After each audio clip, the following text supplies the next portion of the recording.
All right, well, America's still buzzing over Jodie Foster's speech from Sunday night's Golden Globe Awards. Jodie was receiving the Cecil B. DeMille Award. It's a sort of Lifetime Achievement Award for contributions to the entertainment industry. Jodie was very honest about her life and her need for privacy, but she also opened up about her sexuality.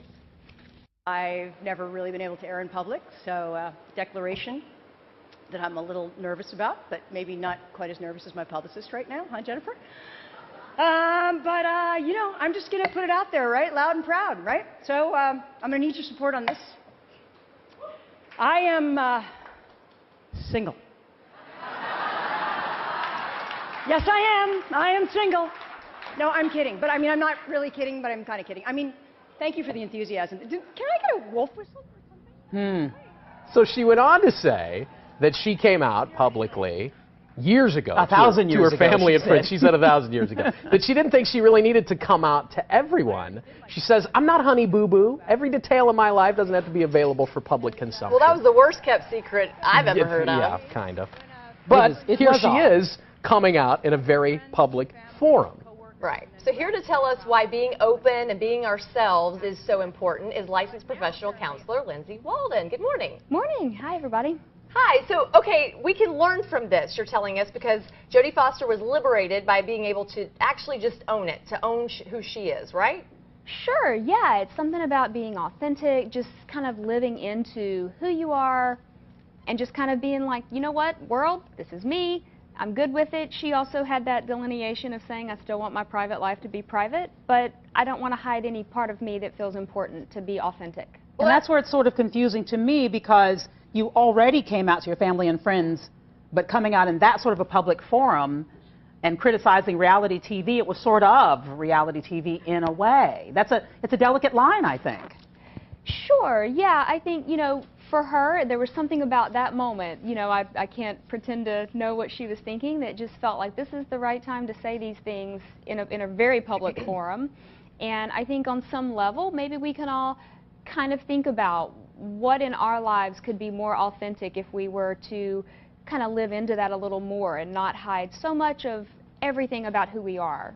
Basically, maybe not give away at all. So basically, try not to impress and be fake just because you think there's some expectation out there of how you should act. Just be yourself. It's a lot easier to be yourself than to be somebody else, I can tell you that.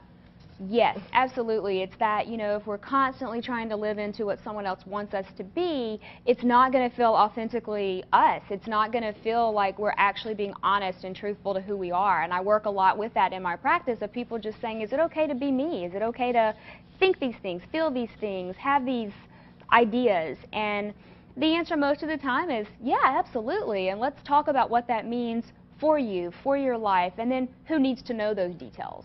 My question to you would be, why didn't you give this advice to Lance Armstrong about 10 years ago? Obviously, he's in the news this week, reportedly coming clean or at least partially admitting to doping during his great successes. This is a much different story. You know, this impacts, as opposed to Jodie Foster, where it really is on many levels a personal thing, this turned into a huge part of his professional career, too. And what are you thinking about this story? Yeah, you know, it's so interesting to see these two celebrities basically being treated very, very differently in the spotlight right now, and I think a lot of it has to do with, you know, I don't know if the allegations against Lance Armstrong are or aren't true. I'm not, you know, making a judgment on that, but it's also that a lot of people are saying, if you did this, go ahead and own it. It's like if you thought it was enough of a reason to compete, to, you know, to give your stats and inflation, whatever you want to call it, go ahead and own it if you did it. And I think there's a lot of uproar of saying, well, why aren't you being honest? Why aren't you being authentic? Right. What is it that we're missing? Why are you lying to us? And I think it's something about